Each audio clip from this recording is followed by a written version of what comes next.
Bom, continuando então a segunda parte da aula 3, se você não viu a primeira, volta lá.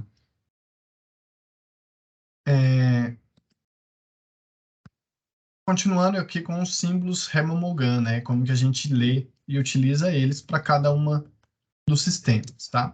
Então, quando a gente olha aqui as classes, né? Todas as classes cristalinas desses sistemas cristalinos, eles possuem aqui um código, né? Como se fosse um símbolo mesmo, para dizer que é o correspondente aos elementos de simetria que essa classe possui, né? Então, se eu pego aqui, como eu falei, né, essa classe aqui, bipiramidal hexagonal, eu vejo 6 sobre M, 2 sobre M, 2 sobre M, eu sei que ele tem, né, esses elementos de simetria aqui, um eixo de ordem 6, 6 eixos de ordem 2, 7 planos de simetria e tal, e um centro de simetria, né? E como que a gente vai ler isso aí? Então, isso depende de cada um desses sistemas, tá? É, cada sistema cristalino vai ter o seu ordenamento aqui, a sua forma de colocar esses símbolos. Bom, vamos começar naquele sistema que tem mais elementos de simetria, né, que é o sistema isométrico. Tá? Então, a simetria característica do sistema isométrico, né, o sistema cúbico, possuir quatro eixos de ordem 3, tá? Esses eixos podem ser próprios ou impróprios. Os eixos A, B e C coincidem com os eixos quaternários, tá? Ou se eles não tiverem os eixos binários, ou seja, eu tenho eixos de ordem 4 aqui, né? As constantes lineares são A igual a B igual a C, e angulares são todos ângulos igual a 90 graus, né? Então, quando a gente está no sistema cúbico, a gente diz que a gente tem todas as formas do sistema cúbico, elas podem ser colocadas dentro de um cubo, tá? Então, se eu pego aqui esse octaedro e esse tetraedro, né? Eles podem ser colocados dentro do cubo. E quando a gente faz isso, os seus elementos de simetria, eles vão coincidir com os elementos de simetria existentes dessa forma, tá? Então, a gente tem aqui nas faces do cubo o eixos. Acho que eu vou colocar o próximo aqui. Isso. Então, a gente tem aqui nas faces do cubo eixos de ordem 4, nos vértices do cubo, passando por eles, né? Eixos de ordem 3, e nas arestas do cubo, eixos de ordem 2, tá? Então, essas posições são as que a gente usa para determinar os símbolos do sistema cúbico. O primeiro símbolo, então aqui, por exemplo, esse 4 sobre M, 4 barra 4, né? 2 sobre M, nesse caso aqui que não tem eixo de ordem 4, né? Esses eixos eles vão estar nessas posições aqui, né?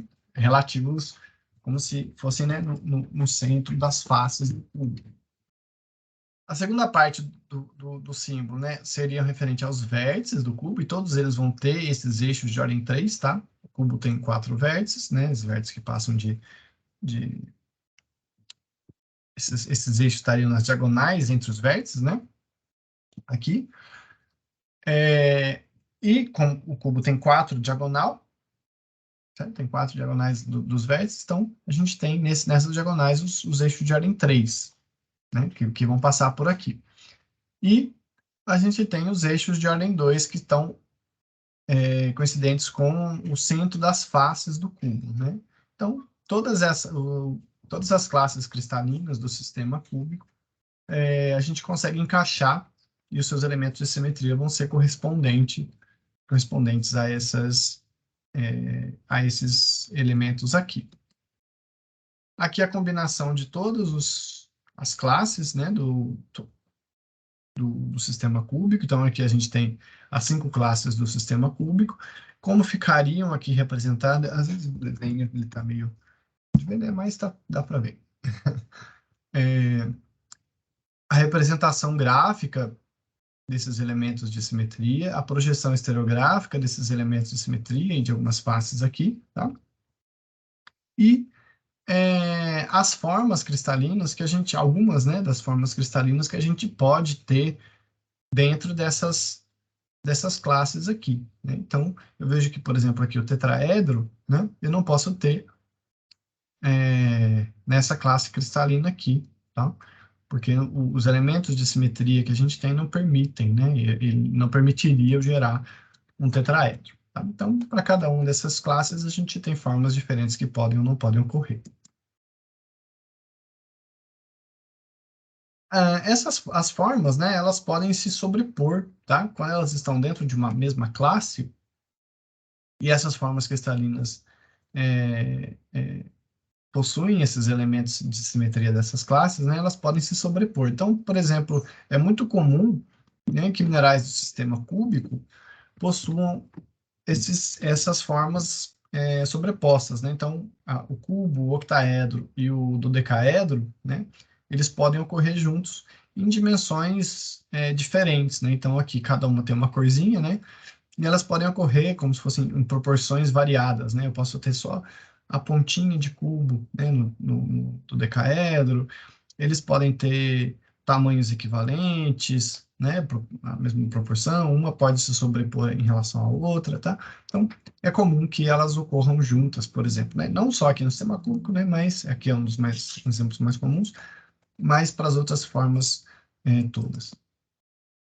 Aqui um exemplo de um cristal cúbico, né? Tá branquinho, às vezes não dá contraste com o fundo, né? Mas é um cristal de analcima. Então, a gente vê aqui uma face de cubo, né?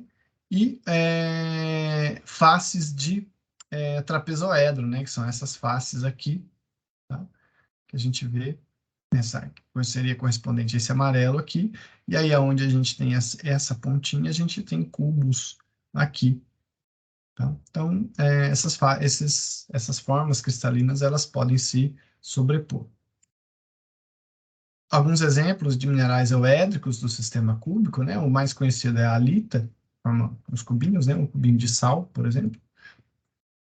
Espinélio, galena, sodalita, granadas, né? As granadas são minerais do sistema cúbico, né? As granadas geralmente têm essas cores roxas, bem fortes e escuras, e elas formam minerais arredondados, né? Como bolinhas. Vocês veem diversas rochas ornamentais por aí, né? E elas têm essa forma euédrica, né? Essas formas que variam aqui de dodecaedro a trapezoedros. Sistema tetragonal, então, a simetria característica, né, do sistema tetragonal é possuir um eixo de ordem 4, tá? Que é coincidente com o eixo C, e a dimensão desse eixo C pode ser maior ou menor, isso vai depender do mineral.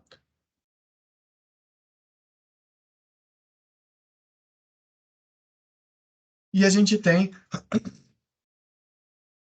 os eixos binários. Desculpa, gente, minha voz tá ficando ruim.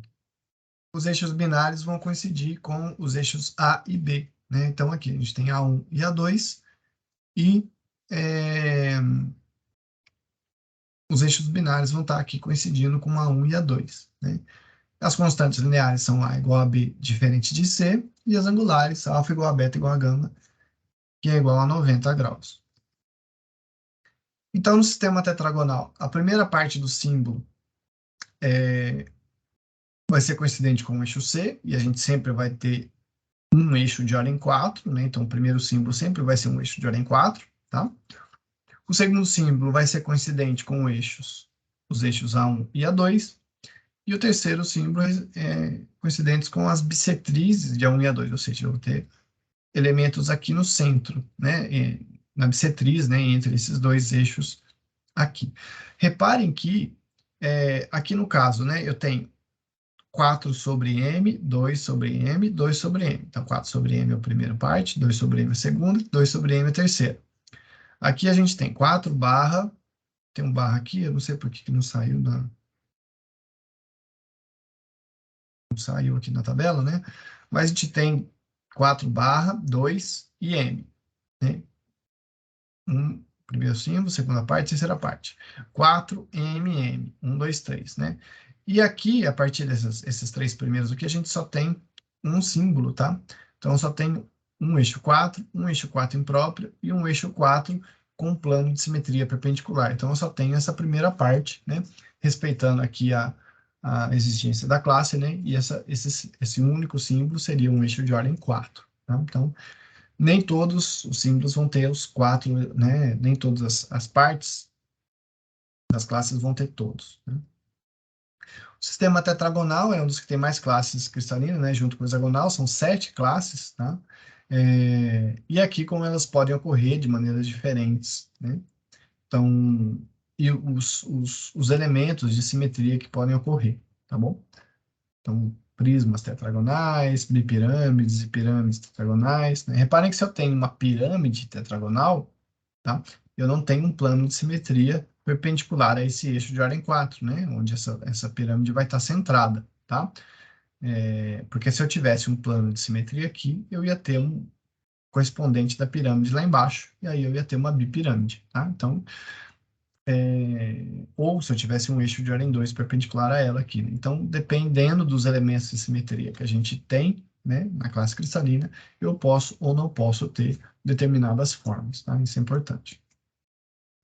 Aqui um exemplo, né, um cristal de anatásio. Anatásio é um polimorfo, né, do óxido de titânio com rutilo e a bruquita, né? Então, são polimorfos, tá?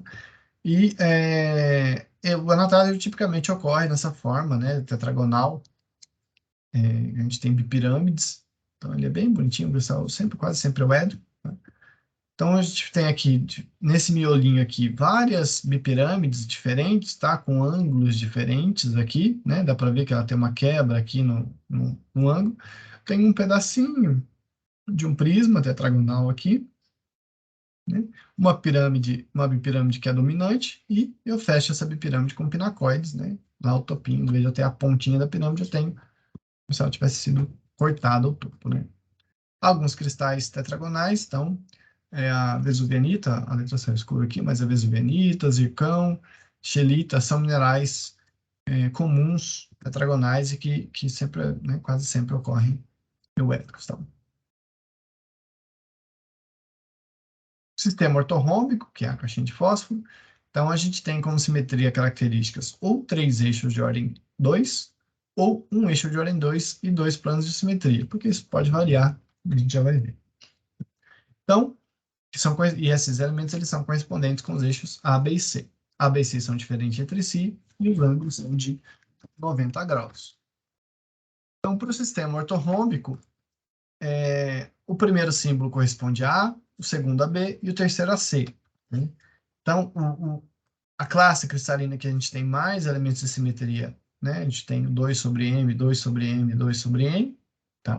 Então, eu tenho um eixo de ordem 2 e um plano perpendicular. Um eixo de ordem 2 e outro plano perpendicular, e assim por diante. E a gente tem outras duas classes, né? Ou eu tenho só eixos de ordem 2 e não tenho planos de simetria, ou eu posso ter aqui 2 planos de simetria, né, no eixo A e B, e só um eixo de ordem 2 no eixo C. Então, aqui os elementos de simetria que a gente pode ter nessas classes, né? Então, geralmente são pinacoides, né? Os pinacoides sempre vão ocorrer aqui no ortorrômbico, né? Porque são planos. Imagina aí a caixinha de fósforo, né?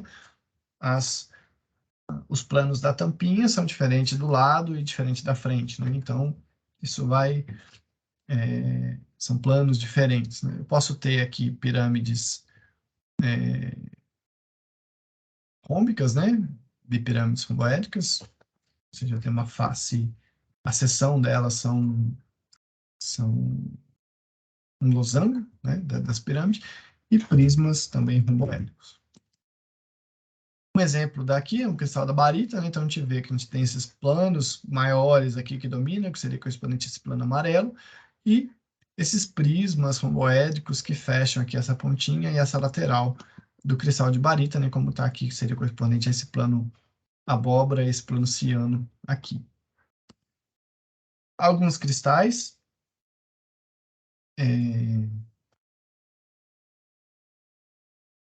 ortorrômbicos, né? Então, topázio, olivinas, né? As olivinas são ortorrômbicas, barita, que te mostrei, a bruquita, aragonita. As letras saíram escuras aqui por um erro, desculpa, tá? Mas esse aqui é a aragonita e esse aqui é a barita.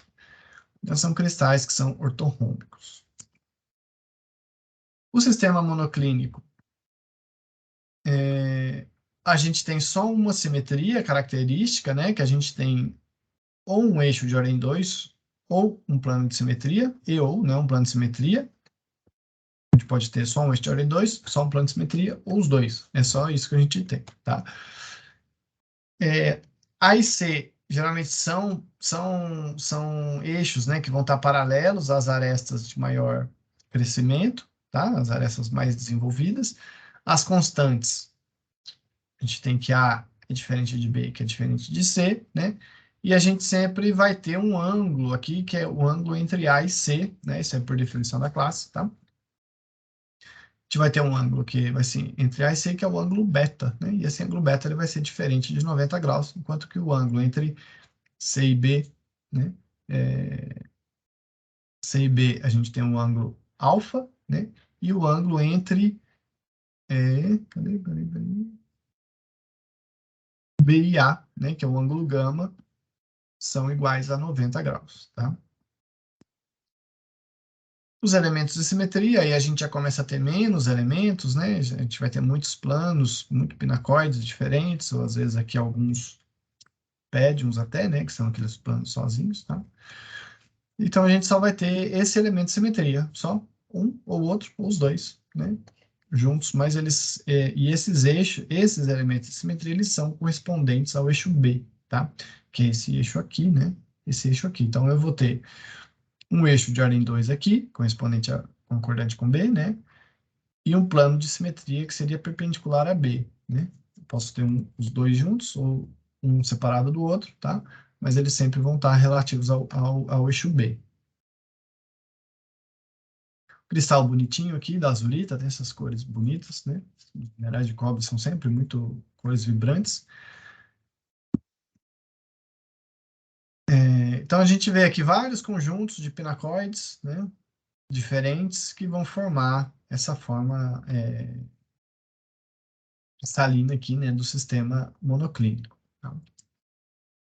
Alguns minerais monoclínicos importantes, né? Então a gipsita, titanita, ortoclásio, o espodumênio, que é um peroxênio, né?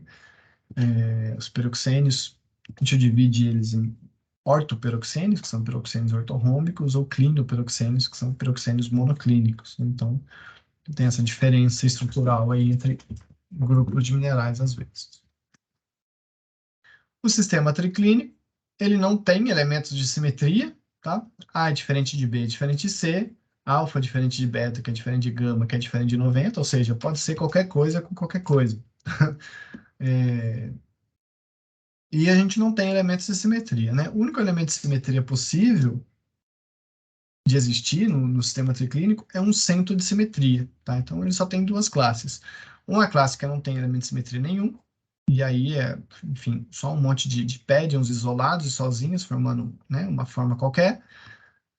Ou a gente tem pinacoides, né, que são relativos por um centro de simetria, né? Então eles são. Se eu tenho esse risquinho aqui embaixo, ele lá vai estar em cima. Se eu tenho aqui, né, para frente vai estar para trás, né? Eles são sempre relativos a um centro de simetria, né? E lembrando que o centro de simetria ele funciona como se fosse um ponto focal, né? Eu pego um ponto, passo pelo centro e jogo ele para o outro lado. Pego outro ponto, passo pelo centro e jogo ele pelo outro lado.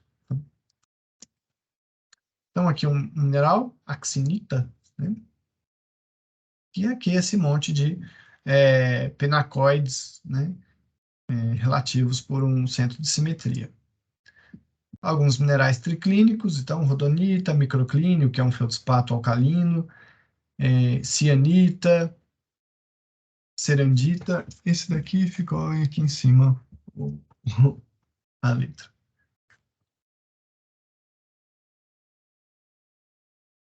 O sistema hexagonal e o trigonal, eles podem ter uma diferença, e aí vocês podem encontrar isso nos livros, tá? Então eu vou falar dos dois aqui, para quando vocês forem estudar, saber do que se trata, tá?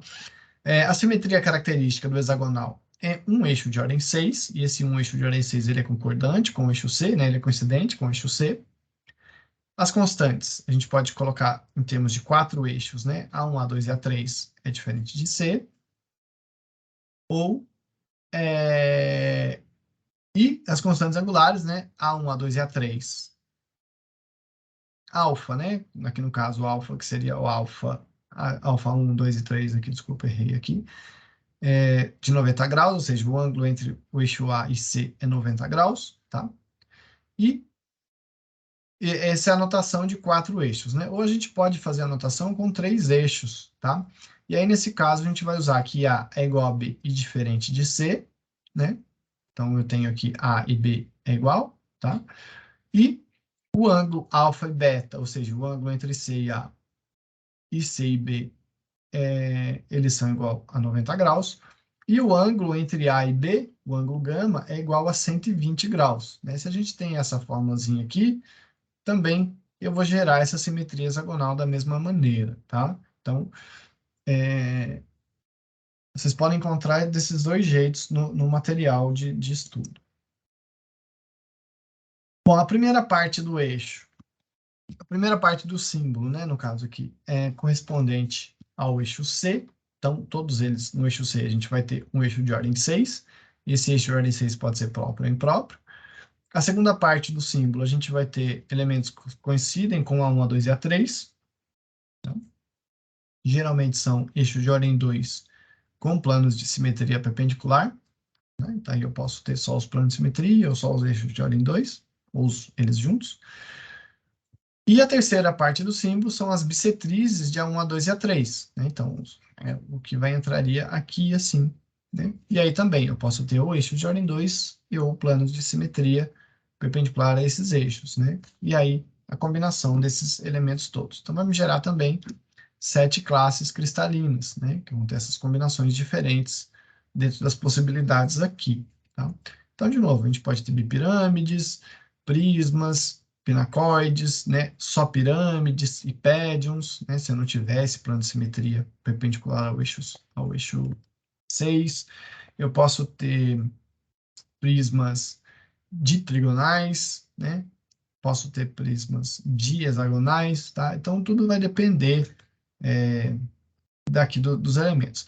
E uma coisa interessante é que o eixo impróprio de ordem 6, ele tem uma aparência, tá? Trigonal. Então, isso é uma coisa que confunde um pouco, tá? Então, tem que tomar um pouquinho de cuidado com isso. Aqui, o mineral, não é o mais comum, tá? Esse mineral, aliás, ele é bem raro, mas eu achei tão bonitinho essa forma de círculo aqui, né? E aí tem esse exemplo que eu achei bacana, tá? Esses exemplos aqui também, desses modelos que eu coloco aqui, foi feito nesse software, que tá o Shapes, eu esqueci de falar isso aqui no começo, né? Mas também está nas referências, tem uma página no Facebook com muito material, tá? Com muitas formas diferentes, catalogadinho, assim, é bem legal, fizeram um trabalho bem bacana, vale a pena também conferir. Isso está nas referências que eu vou deixar no final da aula e na descrição do vídeo, tá? Então a gente tem aqui, né, as formas que eu só tenho pirâmide, hexagonal e pédium, né? Então é uma forma bem diferentinha, assim, desses cristais. Cristais comuns, né?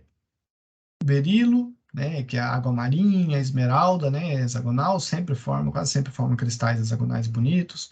Apatita, nefelina, vanadinita, né, a apatita e a vanadinita também sempre formam cristais hexagonais bem bonitos, né. Então dá para ver a diferença aqui, né, quando eu tenho bipirâmides, né, ou quando eu tenho pinacoides fechando a forma. Tá? E por fim, aqui o sistema trigonal, eu também posso usar um sistema de 4 eixos. Então, a simetria característica vai ser um eixo de ordem 3 coincidente com o eixo C, e eu posso usar as constantes de A1, A2 e A3, e os ângulos, α1, α2 e α3, aqui de novo, desculpa o engano aqui, tá? Para coincidir, né, para A1, A2 e A3, α1, α2 e α3 vai ser 90 graus, e gama vai ser 120 graus, tá? A gente também pode fazer uma anotação com 3 eixos, e aí, nesse caso, A é igual a B igual a C, então a gente vai ter aqui A1, A2 e A3, né? E os ângulos entre eles, né? O ângulo entre A e B, A e C, e B e C, eles vão ser iguais entre si, tá? Só que diferente de 90 graus, né? Então, se eles forem iguais a 90 graus, eu vou ter um cubo. Se eles forem diferentes, imagina você pegar os vértices do cubo, né? E dar uma achatadinha ou uma espichada neles, né? Você vai ter uma forma que é chamada de romboédrica, né? Um romboedro, né? Um romboedro é essa forma, como se eu pegasse um cubo, né? Então, as faces as arestas, né, vão ter a mesma medida, os eixos vão ter as mesmas medidas, né? E os ângulos aqui vão ser diferentes de 90 graus, né? E eu posso aplicar nele também um sistema com 3 eixos, ou esse sistema de 4 eixos, tá? Então vai depender do material que vocês estão estudando aí. E só para lembrar que o romboedro, né, é a forma típica da clivagem da calcita, né? Quando vocês pegam um cristal de calcita, bonitinho, né? Ele tem essa clivagem que a gente chama de clivagem romboédrica. Vai ter essa forma aqui. Então, o primeiro símbolo do eixo é a simetria que tem no eixo C. O primeiro símbolo do Helmholtz, né, vai ser a simetria que a gente tem no eixo C. O segundo, A1, A2 e A3. E o terceiro, correspondente às bissetrias de A1, A2 e A3. É igual ao sistema hexagonal, seria equivalente, né? A diferença é que a simetria característica, que seria a simetria do eixo C, né, é um eixo de ordem 3, próprio ou impróprio, tá? Então, aqui também, né, as representações gráficas dos elementos de simetria, da projeção estereográfica, e os elementos, as formas que a gente pode ter aqui, diferentes dentro dessas classes cristalinas aqui. Cristal de quartzo, né, o quartzo e a calcita são minerais trigonais, embora ele tenha essa aparência hexagonal, né, então isso eles podem coexistir, tanto que alguns materiais, como o livro, né, o Manual da Ciência dos Minerais, vai colocar o sistema trigonal e hexagonal dentro do mesmo sistema, tá? Vai considerar o trigonal como sendo parte do hexagonal. Isso acontece porque, embora a gente tenha simetria externa de ordem 3, né, no trigonal, às vezes a parte cristalográfica, né, a difração de raio-x, que é o que vai se estudar e vai definir exatamente a estrutura cristalina, às vezes fica um pouco difícil de distinguir, né? E alguns autores consideram como sendo o mesmo critério de separação, então eles consideram como uma classe só, o trigonal, como um sistema só, o trigonal e o hexagonal, tá? Mas em alguns sistemas vocês vão ver separado, então a gente apresenta aqui, né? Se a gente pega um cristal de quartzo, a gente pode considerar que essas faces retas, né, são equivalentes a um prisma hexagonal, e a gente tem formas aqui fechando com romboedros, né? Então, reparem que nos cristais de quartzo a gente sempre vai ter um trio de faces maiores intercaladas com um trio de faces menores, né? São essas diferenças aqui, quando a gente tem tamanhos, né, de desenvolvimento diferente entre esses romboedros, né? E quase sempre o cristal de quartzo ele não vai ter as duas pontas, né? Porque uma delas está fixada onde ela cresceu, né? Então ela vai crescer para um lado. Mas a gente ocorre em algumas situações específicas que a gente chama de quartzo bipiramidal. São cristais bem raros, tá? Ocorrem em situações muito específicas, mas a gente tem quartzo bipiramidal. Eles são bem bonitinhos. Aqui alguns elementos, né, do sistema alguns elementos, alguns minerais do sistema trigonal conhecidos, né, a turmalina, que forma essa seção ditrigonal, bem clássica, o quartzo, a hematita, a calcita, né, a calcita ela tem um hábito que forma essas pontas aqui, né, que é um hábito chamado dente de cachorro, né, dente de cão. Vocês vão ver calcita dente de cão, ela é bem bonitinha, né, essa ponta. Mas quando ela se quebra, né, ela vai se quebrar segundo a sua clivagem romboédrica.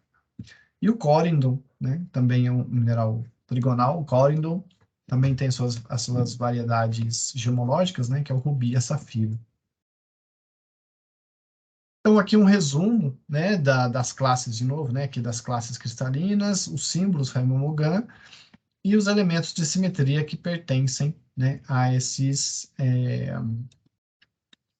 classes. E aqui as projeções em estereograma, né, eu acho que, se não me engano, na próxima aula a gente vê como que faz certinho essas projeções, tá bom? Mas não, a gente já viu, né, na última. Bom, então aqui só para mostrar, né, aqui um catálogo, uma ficha de um mineral, né, monazita. Monazita é um fosfato de terras raras, que a gente chama, né, os elementos lantanídeos, né, da tabela periódica, lantânio, cério, mais ítrio e tório, né? Então a monazita é esse mineral, né? Você ouviu falar das areias medicinais de Guarapari, né? Na verdade, são areias radioativas, né? Porque elas são ricas em monazita. Então, não recomendo um banho de monazita, não, tá? Esses elementos são bastante radioativos. Então, a monazita do sistema monoclínico, da classe 2 sobre M, né? Então, aqui eu vou ter os elementos de simetria, né? Ele vai descrever a parte da cristalografia, são cristais, nos planos aqui, né? 1, 0, 0, a gente vai aprender a ler esses planos também, e alongado segundo o eixo B, né? Então, o eixo B estaria aqui, tá? Aqui o grupo pontual, que é uma coisa um pouco mais específica, tá? Mas é cristalográfico também.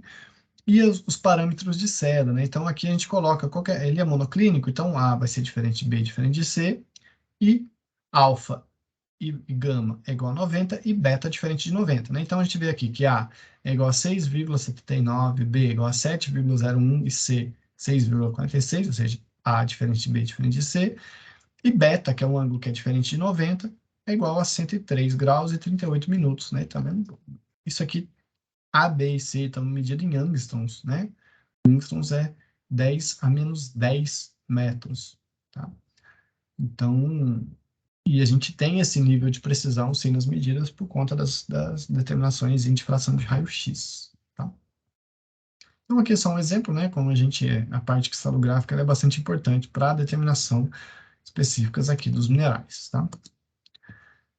As referências, recomendo aqui, eu vou deixar também na descrição do vídeo para facilitar, tá bom?